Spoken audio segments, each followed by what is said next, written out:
तो आज की इस वीडियो में हम पढ़ने वाले हैं इंग्लिश ग्रामर में पैसिव सेंटेंसेस को, यानी कि बी, बीन और बीइंग। इन तीन वर्ड्स के द्वारा आपके बहुत सारे पैसिव जो सेंटेंसेस हैं वो बनाए जाते हैं। तो यदि आपको पैसिव सेंटेंसेस में दिक्कत आती है तो आज के बाद आपको नहीं आएगी, क्योंकि ये ज़्यादातर बीन और बीइंग इसके द्वारा बनाए जाते हैं। बाकी कहीं कहीं पर बी का इस्तेमाल भी कर लिया जाता है सेंटेंस को पैसिव की तरफ लेकर जाने के लिए। अच्छा, आपको आगे बढ़ने से पहले सबसे पहले ये जानने की ज़रूरत है कि आखिर पैसिव का रियल सेंस क्या होता है। पैसिव जो सेंटेंसेस होते हैं हमें कैसे पता चलेगा कि ये वाला जो सेंटेंस है ये पैसिव का है। तो यहाँ पर देखिए आपके सामने दो पिक्चर्स दिखाई जा रही हैं। पहली वाली पिक्चर में क्या हो रहा है, इस व्यक्ति को कोई व्यक्ति पीट रहा है ना। इसके मुंह पर किसी ने जो है मार दिया है और इसका देखिए खून आ रहा है और आंख भी इसकी सूजी हुई है, यानी कि इसको कोई पीट रहा है। लेकिन हमें ये तो नहीं पता ना इसको पीट कौन रहा है, या फिर हम जानबूझकर नहीं दिखाना चाहते कि इसको कौन पीट रहा है ना। अब हम घर जाकर क्या बोलेंगे, इस व्यक्ति के घर जाकर जो पिट रहा है कि भाई मान लीजिए इसका नाम है राहुल। अब हम घर जाकर क्या बोलेंगे, राहुल को पीटा जा रहा है ना। राहुल पिट रहा है, यानी कि किसी व्यक्ति के द्वारा राहुल को पीटा जा रहा है। यानी कि हमने इसके एक्शन को दिखा दिया, इस पर जो एक्शन अप्लाई हो रहा है राहुल पर वो तो हमने दिखा दिया, लेकिन इस एक्शन को जो अप्लाई कर रहा है, जो एक्शन को परफॉर्म कर रहा है, इसके बारे में नहीं बताया। तो इसी सेंटेंस को हम बोलेंगे, इसी सेंस को हम बोलेंगे पैसिव वॉइस, यानी कि काम करने वाले के बारे में ना बताकर जिस पर काम हो रहा है यदि उस पर फोकस करके हम बोलें तो उसको हम पैसिव वॉइस बोलते हैं। ठीक है। सेकंड इमेज देखिए, यहाँ पर ये कोई बुक की शॉप है ना, बुक सेलर की शॉप है, बहुत सारी बुक्स हैं और मान लीजिए आप यहीं आसपास से निकल कर जा रहे हैं और आप बोल रहे हैं, यहाँ पर आपने कई बार देखा होगा बुक सेलर की शॉप पर जब कोई फॉर्म वगैरह निकलते हैं या फिर कुछ भी होता है तो वहाँ पर लिखा होता है ना, यहाँ पर गवर्नमेंट एग्जाम से रिलेटेड सभी किताबें बेची जाती हैं, 10th 12th IIT लेवल की किताबें भी बेची जाती हैं, है ना। तो हमें क्या इस व्यक्ति से कुछ लेना देना है? ये जो व्यक्ति इन किताबों को बेच रहा है इससे कोई लेना देना है हमारा? नहीं है। हमारा फोकस किस पर है? जिस काम को ये कर रहा है, यानी कि किताबों को बेचने का काम। तो बेचने का काम किस पर हो रहा है? किताबों पर हो रहा है। तो हमारा फोकस तो किताब पर है, हमें इससे कोई लेना देना नहीं है। ये चाहे राहुल हो, श्यामू हो, कालू हो, कोई भी हो, है ना, हमें इससे कोई लेना देना नहीं है। हमारा जो लेना देना है वो है हमारी बुक्स से। तो हम क्या कर रहे हैं, हमारा जो ऑब्जेक्ट है उस पर फोकस कर रहे हैं जिस पर एक्शन किया जा रहा है। यहां पर एक्शन इस पर किया जा रहा है पीटने का, और यहां पर इन बुक्स पर एक्शन किया जा रहा है इनको बेचने का। हमारा इससे कोई लेना देना नहीं है जो काम को कर रहा है ना। तो तभी इस सेंटेंस को हम पैसिव में बनाएंगे। तो आपको समझ में आ गया, जब हम जिस पर एक्शन किया जाता है, जिस पर काम किया जाता है उस पर फोकस करते हैं, ना कि काम को करने वाले पर, तब हम सेंटेंस को पैसिव वॉइस में बनाते हैं। तो आपको पैसिव का जो सेंस है वो तो मुझे पता है कि क्लियर हो गया होगा। तो चलिए अब आगे बढ़ते हैं। अब यहां पर जो ये बी, बीन और बीइंग है, इनके द्वारा देखिए किस किस तरह से सेंटेंसेस बनेंगे, कौन कौन सी हेल्पिंग वर्ब के साथ ये इस्तेमाल होते हैं। तो प्रेजेंट में तो आपका जो ये है ना बीइंग, ये इज, एम और आर के साथ लगेगा, is being, am being, are being. और इसी तरह से हम इसको पास्ट में वाज वर के साथ भी लगा सकते हैं, वाज बीइंग, वर बीइंग, इस तरह से। ठीक है। और जो आपका बीन है ये किसके साथ यूज होता है? ये यूज होता है हैज, हैव और हैड के साथ। प्रेजेंट में हैज और हैव के साथ और पास्ट में हैड के साथ, हैड बीन। ठीक है। और वाजवर के साथ बीइंग लगेगा। यहां पर आपको एक चीज समझ में आ रही है, यदि आपने टेंसेस पढ़ा होगा तो आपको समझ में आ रहा है कि जो कंटिन्यूअस की हेल्पिंग वर्ब है, इज, एम, आर, वाजवर, उनमें तो हमने लगाया है बीइंग, BEING, है ना। और जो परफेक्ट की हेल्पिंग वर्ब है जैसे कि हैज हो गया, हैव हो गया, हैड हो गया, इनमें हमने लगा दिया बीन, है ना। अब ये जो बी है इसको भी देखेंगे, इसको कैसे इस्तेमाल करना है। पहले आप इस कॉन्सेप्ट को समझिए जो अभी मैं आपको समझा रहा हूं, वरना आप कंफ्यूज हो जाओगे। ठीक है। तो सबसे पहले हम देखेंगे कि जब हम वाज वर्ब के साथ बीइंग लगाते हैं तो यहां पर इनका जो मीनिंग है वो क्या निकलता है। आगे बढ़ने से पहले मैं आपको एक चीज बता दूं कि यदि आप इंग्लिश ग्रामर का कोर्स ज्वाइन करना चाहते हैं तो लिंक आपको नीचे डिस्क्रिप्शन बॉक्स में मिल जाएगा। यहां पर आपको बेसिक से एडवांस लेवल तक इंग्लिश ग्रामर के जो कोर्स है वो मिल जाएंगे और आपको क्लास नोट्स भी मिल जाएंगे। ठीक है। और A to Z video lectures, यदि आप बिगिनर हैं तो आपके लिए भी ये इंपॉर्टेंट है, और यदि आप इंग्लिश के कॉन्सेप्ट बिल्ड करना चाहते हैं तो आपके लिए मोस्ट इंपॉर्टेंट है। तो लिंक डिस्क्रिप्शन में है, जाकर आप ज्वाइन कर सकते हैं। और यदि आपको कोई इशू आता है तो ये व्हाट्सअप नंबर है, इस पर आप मैसेज करना, कॉल मत करना, ना इस पर कॉल लगेगी, इस पर सिर्फ मैसेज करना, मैसेज का रिप्लाई आपको मिल जाएगा। और यदि आप हमारी इन ई बुक्स को परचेज करना चाहते हैं तो यहीं पर आपको देखिए वीडियो के नीचे आपको बुक्स शो हो रही होंगी, है ना, तो वहां से जाकर आप इनको परचेज कर सकते हैं, जो भी आपको चाहिए। अलग अलग टॉपिक्स पर अलग अलग ई बुक है, और जैसे ही आप पेमेंट करोगे तुरंत आपको प्रोवाइड करा दी जाएगी, ठीक है। तो आप इनको देख सकते हैं, और यदि आप वहां से नहीं करना चाहते तो लिंक आपको डिस्क्रिप्शन बॉक्स में भी मिल जाएगा, वहां से जाकर भी आप कर सकते हैं। तो चलिए देखते हैं, ठीक है। तो हम क्या देख रहे थे अभी यहाँ पर, हम देख रहे थे कि यदि वाज वर्ग के साथ बीइंग लगेगा तो इसका मीनिंग क्या होगा। तो यहां पर इसका मतलब होगा कि काम किया जा रहा था, कोई काम किया जा रहा था, है ना, मतलब पास्ट में कोई काम किया जा रहा था, और वो जो काम था वो कंटिन्यूटी में था, यानी कि कंटिन्यूअस टेंस को दिखा रहा था, है ना।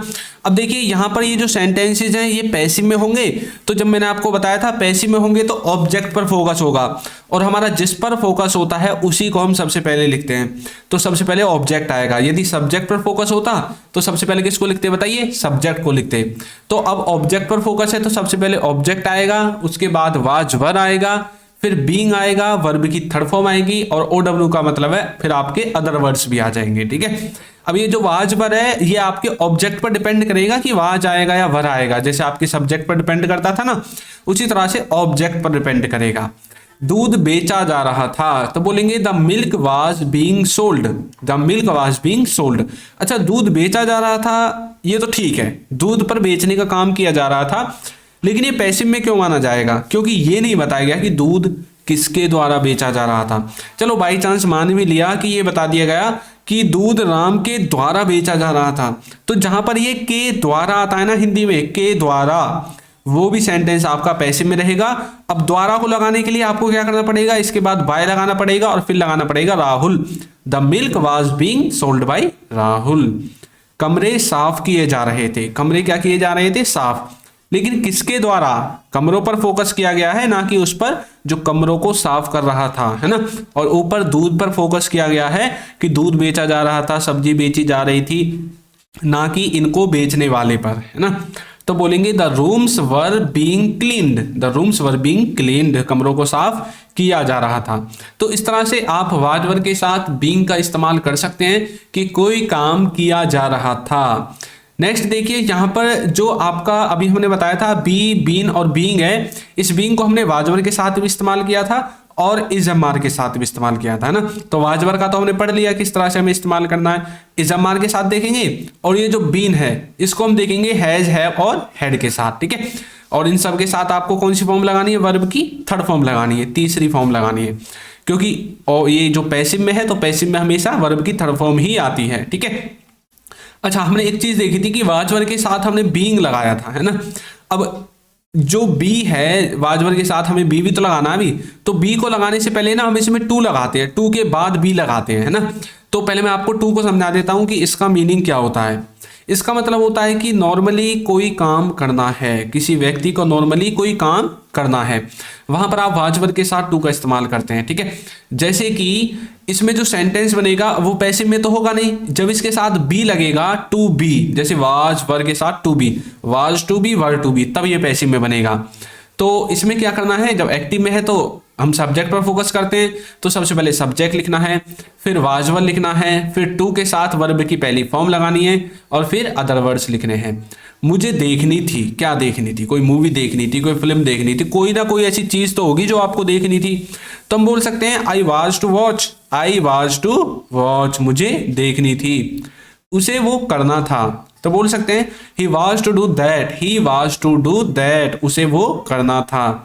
मुझे मतलब तुम्हें मेज साफ करनी थी, तो बोल सकते हैं you were to clean the table, you were to clean the table, तुम्हें क्या साफ करनी थी, मेज साफ करनी थी, you were to clean the table, ठीक है। तो इस तरह से आप वाज वर्ग के साथ टू का इस्तेमाल करेंगे कि किसी को नॉर्मली कोई काम करना था। समझ में आ गया। नेक्स्ट है कैन बी। अच्छा, जब हम किसी मॉडल के साथ बी लगाते हैं तो या तो वो कंटिन्यूटी की तरफ जाएगा या वो पैसिव वॉइस की तरफ जाएगा। अब यहां पर हमने लिख दिया काम किया जा सकता है, कोई काम किया जा सकता है ना। अब ये पैसिव वॉइस हम पढ़ रहे हैं तो ये पैसिव की तरह सेंस देगा। तो यहाँ पर आपको सबसे पहले लिखना है ऑब्जेक्ट। अब आप किसी भी मॉडल को पैसिव में ले जाने के लिए डायरेक्ट उसके बाद बी लगा दीजिए और वर्ब की थर्ड फॉर्म लगा दीजिए, सेंटेंस पैसिव में बन जाएगा। लेकिन आपको बनाना आना चाहिए, ऐसा नहीं कि बी लगा दिए थर्ड फॉर्म लगा दी और बन गया, नहीं, बनाना आना चाहिए और आपके समझ में भी आना चाहिए कि कैसे बनेगा। और जैसे यहाँ पर कैन के साथ बी लगाया है, उसी तरह से शुड के साथ भी बी लग सकता है, कुड के साथ भी, और मे के साथ भी, वुड के साथ भी, किसी के साथ आप लगा सकते हैं। उसे बताया जा सकता है, उसे बताया जा सकता है। अच्छा, ये नहीं बताया गया कि बताया किसके द्वारा जा सकता है। उसे बताया जा सकता है, उसे, इस पर तो काम किया जा सकता है, एक्शन किया जा सकता है ना, ऑब्जेक्ट है तो बोल सकते हैं he can be told, he can be told, उसे बताया जा सकता है। टेल की थर्ड फॉर्म हो जाएगी टोल्ड, ठीक है, यह किया जा सकता है। तो बोल सकते हैं it can be done, it can be done, इसे क्या किया जा सकता है, किया जा सकता है, इट कैन बी डन। तो इस तरह से आप कैन बी का इस्तेमाल कर सकते हैं कि काम को किया जा सकता है या फिर मतलब काम किसी के द्वारा हो सकता है, ठीक है, दोनों ही सेंसेस में आप कर सकते हैं। अभी हमने वाजवर के साथ बीइंग देखा था, अब हम देखेंगे इज एम आर के साथ being. Is being, am being और आर बीइंग, इसका हिंदी में मतलब होता है कि कोई काम किया जा रहा है, प्रेजेंट में कुछ किया जा रहा है, कोई काम किया जा रहा है, तो इज एम आर के साथ आप बीइंग का इस्तेमाल करते हैं, है ना। तो सबसे पहले आपको ऑब्जेक्ट लिखना है, फिर आपको इज एम आर लिखना है, वर्ब की जो थर्ड फॉर्म इसके साथ लगेगी, और उससे पहले आपको बीइंग लिखना है। फिर आपको लास्ट में सबसे ओ डब्ल्यू का मतलब है अदर वर्ड्स लिखने हैं, ठीक है। तो जैसे उसे पीटा जा रहा है तो बोल सकते हैं he is being beaten, he is being beaten, उसे पीटा जा रहा है। भैया किसके द्वारा पीटा जा रहा है ये तो बता दो, है ना, नहीं बताया तभी तो पैसिव में है। He is being beaten, he object है, इज एम आर यहां से आ गया, बीइंग यहां से आ गया, बीट की थर्ड फॉर्म बीटन आ गया, ठीक है। इमारत बनाई जा रही है, किसके द्वारा बनाई जा रही है, तो बोल सकते हैं the building is being constructed, the building is being constructed, इमारत को क्या किया जा रहा है, बनाया जा रहा है, इमारत बनाई जा रही है, the building is being constructed. तो इस तरह से आप इज एम आर का इस्तेमाल कर सकते हैं बीइंग के साथ, ठीक है, कोई काम किया जा रहा है। नेक्स्ट है इज एम आर का इस्तेमाल टू के साथ, अब अभी हम देखेंगे। अभी हमने पीछे वाजवर का भी देखा था ना टू के साथ, तो एक बार इज एम आर का भी देख लेते हैं, उसके बाद पैसिव की तरफ चलेंगे। तो इसका मतलब है कि नॉर्मली किसी को कोई काम करना है, और वाजवर का मतलब था कोई काम करना था, ठीक है, नॉर्मली काम करना था, कुछ भी नॉर्मल काम हो सकता है। तो यहां पर आपको सबसे पहले सब्जेक्ट लिखना है, फिर इज एम आर के साथ टू लिखना है, वर्ब की पहली फॉर्म लिखनी है, और ओ डब्ल्यू का मतलब है अदर वर्ड्स आपको लिखने हैं। मुझे देखनी है तो मैं बोल सकता हूं I am to watch, I am to watch, उसे एग्जाम देना है तो बोल सकते हैं he is to give the exam, he is to give the exam. तुम्हें मेज साफ करनी है तो बोल सकते हैं you are to clean the table, you are to clean the table, तुम्हें मेज साफ करनी है, अच्छा, you are to clean the table. तो इस तरह से आप इज एम आर का इस्तेमाल कर सकते हैं टू के साथ, किसी को कोई काम नॉर्मली करना है, ठीक है, जैसे कि आप बोलते हैं ना मुझे कपड़े धोने हैं, जूते साफ करने हैं, सुबह स्कूल जाना है, तो नॉर्मल काम है। यदि कोई जरूरी काम है, इंपॉर्टेंट, तो वो ऐसा होगा, मान लीजिए कि आपका कल पेपर है और आप बोल रहे हैं भैया मुझे आज पढ़ना है ना, ये नॉर्मल काम हो गया, मतलब जरूरी काम हो गया। जब जरूरी काम होगा तो आप इज एम आर का इस्तेमाल नहीं करेंगे, आप हैज हैव का इस्तेमाल करेंगे। आई हैव टू स्टडी, मुझे पढ़ाई करनी है, because tomorrow is my exam, कल मेरा एग्जाम है, इस तरह से, ठीक है। नेक्स्ट है शुड बी, तो मॉडल वर्ब है शुड, इसके बाद लगा दिया बी, तो सेंटेंस बन जाएगा पैसिव में, काम किया जाना चाहिए, कोई काम किया जाना चाहिए। इसमें आपको सबसे पहले ऑब्जेक्ट लिखना है, शुड बी लिखना है, वर्ब की थर्ड फॉर्म लिखनी है, और ओ डब्ल्यू का मतलब है अदर वर्ड्स लिखने हैं। उसे पढ़ाया जाना चाहिए तो बोल सकते हैं he should be taught, he should be taught, उनको पकड़े जाना चाहिए, they should be caught, taught caught, ये तो मजा आ गया, एक जैसी बातें हो गई है ना। उसे पढ़ाया जाना चाहिए, किसके द्वारा पढ़ाया जाना चाहिए ये नहीं बताया गया, उस पर तो एक्शन किया जाना, पढ़ाए जाने का ऑब्जेक्ट है तो ही शुड बी टॉट, उनको पकड़े जाना चाहिए, दे शुड बी कॉट, है ना। पकड़ने को क्या कहते हैं बताइए, क्या कहते हैं, पकड़ने को कहते हैं कैच, कैच करना, बोलते हैं ना कई बार जब आप बैट बॉल वगैरह खेलते हो, क्रिकेट खेलते हो, ले बॉल को कैच कर ले, है ना, तो कैच का मतलब है पकड़ लेना, उसने बॉल कैच कर ली, आपने मतलब बोला होगा कई बार, तो कैच करने को क्या बोलते हैं, पकड़ना बोलते हैं, तो थर्ड फॉर्म कॉट बन जाएगी, दे शुड बी कॉट, उनको पकड़े जाना चाहिए। अच्छा, ये उनको किन को, भाई हो सकता है आपके घर में चोरी हो गई हो और आप बोल रहे हैं चोरों को तो जरूर पकड़े जाना चाहिए, मैं भी 2 डंडे मारूंगा उनमें, है ना, तो दे शुड बी कॉट। तो शुड बी का आप इस तरह से इस्तेमाल कर सकते हैं, कोई काम किया जाना चाहिए। नेक्स्ट है हैज हैव के साथ been. Has been, have been, काम किया जा चुका है या फिर काम हो गया है। कोई काम किसी व्यक्ति के द्वारा किया जा चुका है या फिर कोई काम किसी व्यक्ति के द्वारा हो गया है। दोनों ही सेंटेंसेज में आप हैज हैव के साथ बीन का इस्तेमाल कर सकते हैं। तो ये पैसिव में होंगे तो सबसे पहले आपको ऑब्जेक्ट लिखना है, फिर हैज हैव और बीन और वर्ब की थर्ड फॉर्म के बाद अदर वर्ड्स। हैज हैव का इस्तेमाल कहां पर होगा, हैज का इस्तेमाल होगा थर्ड पर्सन सिंगुलर के साथ, यानी कि ही के साथ, सी के साथ और इट के साथ भी कर सकते हैं और किसी व्यक्ति के नाम के साथ भी कर सकते हैं। बाकी जो बच जाते हैं सबके साथ हैव आएगा, ठीक है। खाना खाया गया है तो बोल सकते हैं the food has been eaten.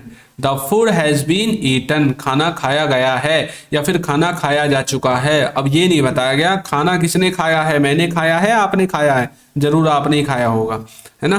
तो नेक्स्ट है उनको पूछा जा चुका है तो बोल सकते हैं they have been asked. They have been asked, उनको क्या किया जा चुका है, पूछा जा चुका है। क्या पूछा जा चुका है, ये तो आपको ही पता होगा, लेकिन उनको पूछा जा चुका है, हमें तो इतना पता है ना।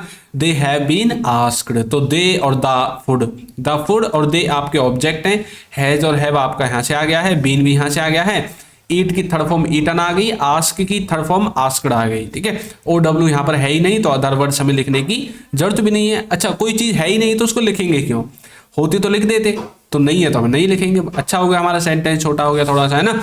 नेक्स्ट है माइट बी, जा सकता है या फिर जाना चाहिए। एक बात तो आपको याद रखनी पड़ेगी कि मे, माइट और जो मस्ट होते हैं इनको आप किसी भी मॉडल वर्ब के स्थान पर इस्तेमाल कर सकते हैं, ठीक है। सबसे पहले आपको ऑब्जेक्ट लिखना है, फिर माइट भी लिखना है, वर्ब की थर्ड फॉर्म लिखनी है और ओ डब्ल्यू का मतलब है अदर वर्ड्स भी लिखने पड़ेंगे। इसको किया जा सकता है या फिर इसको किया जाना चाहिए, दोनों ही सेंसेज में आप बोल सकते हैं दिस माइट बी डन। आप शुड के स्थान पर भी माइट लगा सकते हैं, दिस शुड बी डन लिखा हुआ है ना, तो जाने के लिए, किया जाना चाहिए के लिए लिखा हुआ है ना, तो आप इस शुड के स्थान पर भी माइट लगा सकते हैं, दिस माइट बी डन। मतलब वही होगा, सिर्फ थोड़ा जो पॉसिबिलिटी का लेवल है ना वो थोड़ा कम हो जाएगा। मान लीजिए शुड से पॉसिबिलिटी का लेवल हाई था, अब जब माइट लगा दिया तो भैया लो हो गया, बिल्कुल, है ना। 10-5% चांस है कि हो भी सकता है, नहीं भी हो सकता है, इसको किया भी जा सकता है, नहीं भी किया जा सकता है। नेक्स्ट है हैड बीन। हैड बीन का मतलब है काम किया जा चुका था। तो सबसे पहले ऑब्जेक्ट लिखना है, हैड बीन लिखना है, वर्ब की थर्ड फॉर्म के बाद अदर वर्ड्स लिखने हैं। जैसे कि काम को किया गया था तो बोल सकते हैं the work had been done. The work had been done. मुझे घर भेजा गया था तो मैं बोल सकता हूं I had been sent home. I had been sent home, मुझे कहां भेजा गया था, घर भेजा गया था। तो इस तरह से आप हैड बीन का इस्तेमाल कर सकते हैं, कोई काम किया जा चुका था, है ना, या फिर कोई काम हो गया था पास्ट में, दोनों ही सेंसेस में आप इसका इस्तेमाल कर सकते हैं। तो चलिए, आपने बहुत कुछ सीख लिया है और अब आपकी प्रैक्टिस के लिए मैं आपको एक सेंटेंस देता हूं।